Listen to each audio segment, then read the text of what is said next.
देखो यार, अगर तुम्हें यह पता चल गया ना कि बोर्ड एग्जामिनेशंस के अंदर आपकी कॉपीज को चेक कैसे किया जाता है और अगर आप उस अकॉर्डिंग अपने आंसर को लिखकर आए तो आपके मार्क्स कटने की कोई प्रोबेबिलिटी बनती नहीं है। आपके मार्क्स हर एक सब्जेक्ट के अंदर फुल आ सकते हैं। तो हाय एवरीवन, मेरा नाम है प्रशांत। देखो जल्दी से वीडियो की तरफ बढ़ते हैं। इंट्रो वगैरह कभी और देते रहेंगे, आप सब मुझे जानते होंगे।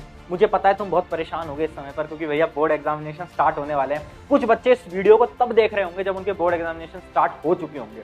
आई नो तुम्हें डर लग रहा है कि भैया क्या पेपर की चेकिंग बहुत हार्ड होगी या बहुत कम होगी, भैया आंसर को लिखकर कैसे आए कि नंबर हमें फुल मिल जाए। ये जो तुम्हारी सारी समस्या है ना, आज इनका हल मिलेगा। हल कैसे मिलेगा? हल मिलेगा, उन लोगों के अंदर जाएंगे हम, उन लोगों के दिमाग के अंदर जाएंगे जो कि आपकी कॉपीज को चेक करते हैं, मतलब आप सभी के टीचर्स। मैंने कई टीचर से बात करी जो कि CBSE board, SSC board, UP जो अपना यूपी बोर्ड होता है, उन सभी की कॉपीज को चेक करते हैं। उनसे मुझे पता चला कुछ ऐसी इनसाइट इंफॉर्मेशन जो कि मुझे आज आप सभी के साथ शेयर करनी है। देखो, नोटबुक पेन लेकर मत बैठो, आज हर एक पॉइंट सुनो, बस आराम से बैठकर सुनना। 10 मिनट की वीडियो होगी, ध्यान से सुनना। देखो, सबसे पहले बढ़ते हैं हमारी टिप नंबर 1। टिप नंबर 1 क्या है?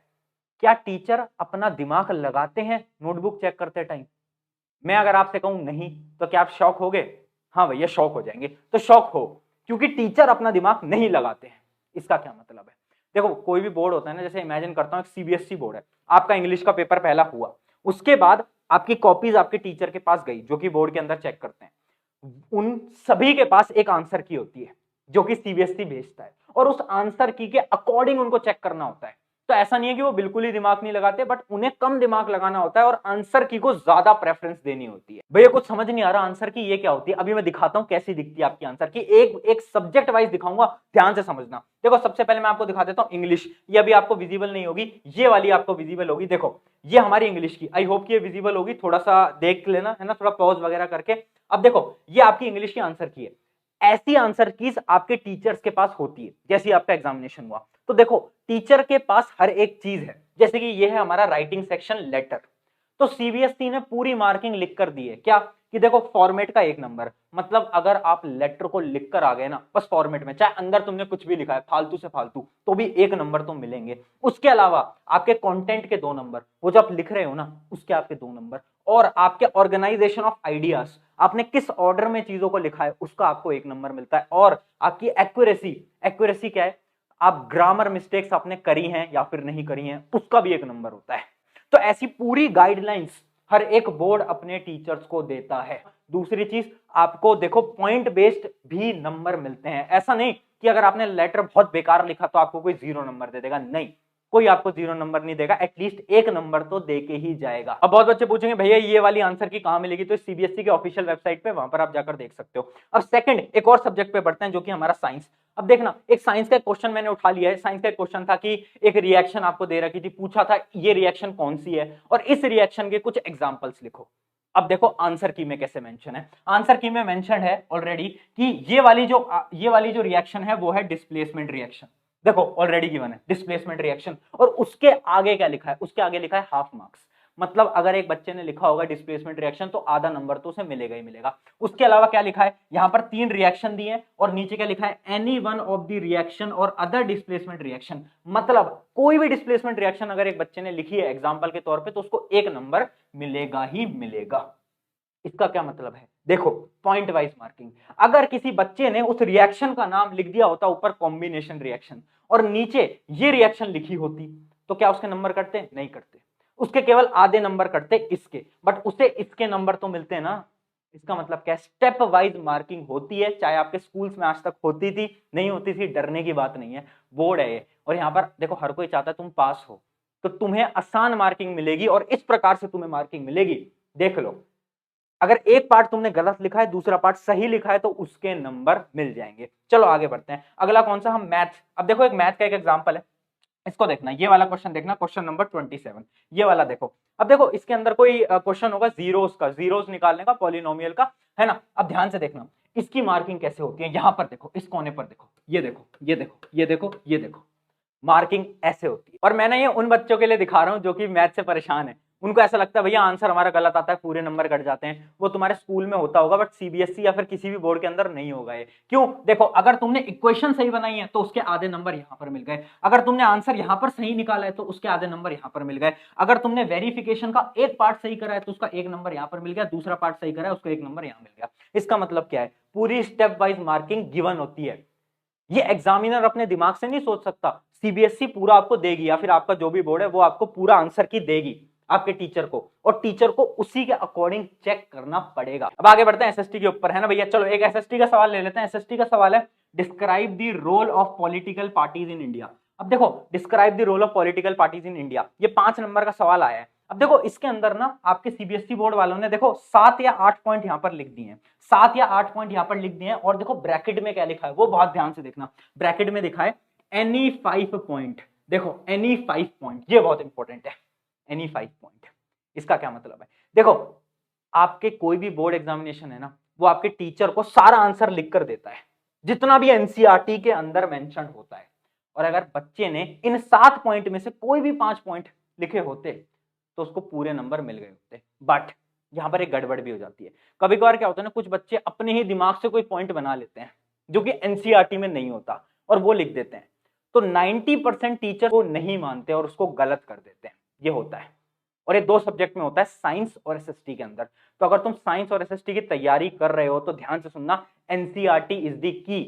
बार बार बोला था एनसीईआरटी पढ़ लो। क्यों बोला था? क्योंकि जब बोर्ड की कॉपी चेक होती है तो वहां पर टीचर के पास आंसर की होती है, और उस आंसर की के अंदर पॉइंट होते हैं एनसीईआरटी से, और अगर इस पॉइंट में से कोई भी पॉइंट आपके आंसर से मैच नहीं करेगा तो टीचर आपको नंबर नहीं दे सकता। हाँ, कुछ टीचर होते हैं जो कि बड़े अच्छे होते हैं, जो कि नंबर दे देते हैं, वो अलग होता है, बट आपको सारे टीचर नंबर नहीं देंगे। तो याद रखना, जो पॉइंट एनसीईआरटी में है वही आप याद कर रहे हो। अगर अपने दिमाग से बनाकर कुछ भी लिख दोगे तो नंबर मिलने की चांसेस बहुत कम है। तो ये तो थे हमारे कुछ हैक्स। अब आते हैं टिप्स के ऊपर। अभी हमने यहां तक क्या सीखा? हमने ये सीखा कि देखो भैया, स्टेप वाइज मार्किंग होगी, डरने की कोई बात नहीं है। इंग्लिश में हमें ग्रामर मिस्टेक्स बहुत कम करनी है। उसके अलावा एसएसटी और हमारा क्या है, साइंस, उसके अंदर में एनसीईआरटी पर ज्यादा फोकस करना है। अब टिप्स के ऊपर बढ़ते हैं। मुझे पता है वीडियो लंबी हो रही है, तुम्हारे एग्जाम भी पास है, बट डरो मत, ये वीडियो आपके मार्क्स को यहां से यहां पर ला देगी। चलो अब आगे बढ़ते हैं। टिप क्या है?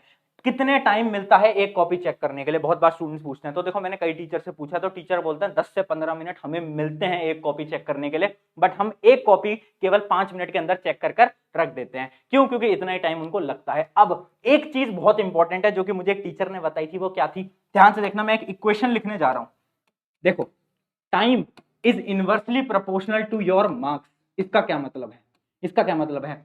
एक टीचर जितना टाइम आपकी कॉपी पे बिताएगा, इमेजिन करो आपके एक टीचर ने 15 मिनट आपकी कॉपी चेक करी, तो उतने ही कम आपके मार्क्स होते जाएंगे। इसका क्या मतलब है? कि भाई टीचर को ज्यादा समय मत दो आपकी कॉपी चेक करने के लिए। वो आप कैसे कर सकते हो? वो आप कर सकते हो, पता है कैसे? दिखाता हूं। एक पॉइंट है, अगला ही शायद पॉइंट होगा, हाँ ये रहा। Keep your paper neat and clean. Gap दे दे के लिखो, गैप दे दे के लिखो। हर एक पॉइंट के बाद गैप बना दो, हर एक क्वेश्चन के बाद पॉइंट बना दो। एक क्वेश्चन कंप्लीट करा, उसके बाद 2 लाइन छोड़ दी, 3 लाइन छोड़ दी। क्लीन, बिल्कुल क्लीन लिखो। और अगर तुम्हें देखना है कि एग्जाम में लिखा कैसे जाता है आंसर, तो मैंने एक इस पे मेन चैनल पे वीडियो बना रखी है, लिंक डिस्क्रिप्शन में, वो देख लेना। इससे क्या होगा? टीचर आपकी कॉपी पे कम फोकस करेगा, उसे दिखेगा अच्छा ये आंसर सही था, टिक, अच्छा ये आंसर सही है, टिक। वो आपकी नोटबुक ज्यादा देर पढ़ेगा नहीं, और अगर वो कम पढ़ेगा तो आपके नंबर इंक्रीज होंगे। तो याद रखना, time is inversely proportional to your marks. अब अगला पॉइंट देखते हैं। अगला पॉइंट क्या है? अगला पॉइंट है, टीचर आपको पास करने की कोशिश करेगा। हर एक टीचर आपको पास करने की कोशिश करते हैं, इस बात को याद रखना। कोई भी आपको फेल नहीं करना चाहता, कोई भी चाहे बोर्ड हो, आपको स्टेप मार्किंग करेंगे। तो याद रखना, अगर आप एक वो स्टूडेंट हो जिसने ज्यादा कुछ नहीं पढ़ा है, तो एग्जाम में हर एक क्वेश्चन को अटेम्प्ट करके आना एटलीस्ट। अगर तुम अटेम्प्ट भी करके आओगे ना, तो 90% चांस है कि आप पास हो जाओगे, कोई दिक्कत नहीं आएगी। ठीक है, अगला पॉइंट क्या है? अगला पॉइंट है, लास्ट के 2 पेजेस फॉर रफ वर्क। बहुत सारे बच्चे पूछते हैं कि भैया रफ वर्क कहां करें? तो देखो, लास्ट के जो 2 पेजेस होते हैं ना, उनके ऊपर डाल दो रफ, और एक और लास्ट वाले पे डाल दो रफ। ठीक है, और उसमें पूरी रफ पेज में कुछ भी लिखो तुम अनाप शनाप, तुम्हारे रफ पेज को कोई नहीं पढ़ेगा। अगर तुमने हेडिंग डाल रखी होगी रफ, तो टेंशन की बात नहीं है। तुम्हें ऐसा लगता होगा कि यार भैया मैं अपनी ही शीट के लास्ट में रफ लिख दूंगा तो टीचर मेरे नंबर काट लेगा। अरे कोई नहीं काटेगा, अरे कोई नहीं काटेगा। तू बस रफ लिख देना उसके ऊपर, और चाहे उसमें कुछ भी करना, जीरो कट्टा स्केल, किसी को फर्क नहीं पड़ता। बस तू हेडिंग रफ डाल देना वहां पर। ठीक है, यहां तक क्लियर होगा। अगला पॉइंट क्या है? सीक्वेंस में अटेम्प्ट करो। ये मैं अपने मेन चैनल पे भी स्ट्रेटजी बता चुका हूं कि यार याद रखना, सीक्वेंस में क्वेश्चंस को अटेम्प्ट करो। जैसे कि देखो, इमेजिन करो आपकी सेक्शन 1 है, सेक्शन 1 है, सेक्शन ए ले लेते हैं। Section A section B, section C, section D, 4 section ले लिया। ठीक है, अब देखो ध्यान से, आपको हर एक सेक्शन के क्वेश्चन को सही ऑर्डर में अटेम्प्ट करना है। जैसे कि सेक्शन ए में आप ऐसे ही करो 1 फिर 2 फिर 3, ऐसे ही बी में भी 1 2 3, सी में भी 1 2 3, डी में भी 1 2 3। अब सेक्शंस को ऊपर नीचे कर सकते हो, जैसे कि सेक्शन सी को पहले कर लिया, सेक्शन बी को बाद में कर लिया, ऐसा आप करो, कोई दिक्कत नहीं है। बट एक सेक्शन के अंदर क्वेश्चन के सीक्वेंस को सेम रखना। क्यों? क्योंकि टीचर ऐसा बोलते हैं, देखो अगर सीक्वेंस इधर उधर होता है तो टीचर का दिमाग खराब होता है, और मैंने आपको बताया ना, जितना टाइम टीचर लगाएंगे उतने कम नंबर आपके आएंगे। अब देखो बहुत सारे बच्चे बोलेंगे भैया इसमें एक दिक्कत है, अगर मुझे एक क्वेश्चन नहीं आया बीच में तो मैं क्या करूंगा? कोई टेंशन की बात नहीं है, वहां पर एक पेज छोड़ दे, एक पेज छोड़ दे, कोई दिक्कत नहीं है। चाहे आंसर तेरा छोटा हो बट एक पेज पूरा छोड़ देना, कोई दिक्कत नहीं है। उससे क्या होगा? आपका एटलीस्ट सीक्वेंस मेंटेन रहेगा। तो ट्राई करना पूरा सीक्वेंस मेंटेन करो। सीक्वेंस अगर आपका मेंटेन नहीं हो पाया तो हाई चांसेस हैं कि आपके वहां पर आधे एक नंबर कट जाएंगे, जो कि आप नहीं कटवाना चाहते हो। तो ये थी हमारी आज की वीडियो। आई होप इससे तुम्हें कुछ सीखने को मिला होगा कि भैया बोर्ड में कॉपीज कैसे चेक होती है, हमें किस चीजों पे ध्यान देना है, और अगर तुम्हें ये देखना है भैया आंसर कैसे लिखा जाए तो उस पर बहुत शानदार वीडियो बना रखी है, लिंक डिस्क्रिप्शन में, वो देख लो। अब एक दो चीजें मेरी याद रखना भाई, कट अगर तुम कट करते हो ना, ऐसे आंसर लिखकर कट करते हो तो कट ना एक दो ही कट रखना, ज्यादा कट मत करना, और ट्राई करना वो कट तुम पेंसिल से कर दो नॉर्मली, है ना, पेन से ज्यादा कट मत करना। अगर तुम्हें कोई आंसर बिल्कुल ही बेकार लगता है तो पूरे आंसर पे एक सिंगल कट मारो और वापस से आंसर लिख देना। अगर तुम्हारे एक आंसर में 5-6 कट मिल गए ना तो मान लो तुम्हारा आंसर तो गया। तो भाई कट वाली प्रॉब्लम को दूर करो और आंसर जो भी लिखो अच्छी तरीके से लिखो। मैं ये नहीं कह रहा कि आंसर में आप बड़े बड़े भारी भारी इंग्लिश के शब्द लिख दो, जरूरत नहीं है। आंसर नॉर्मल लिखो, बट ऐसा लिखो कि टीचर पढ़े और उसे आसानी से समझ आ जाए और वो नंबर देके निकल जाए। तो ये थी हमारी आज की वीडियो। आई होप आपको कुछ सीखने का तो मिल ही गया होगा, है ना।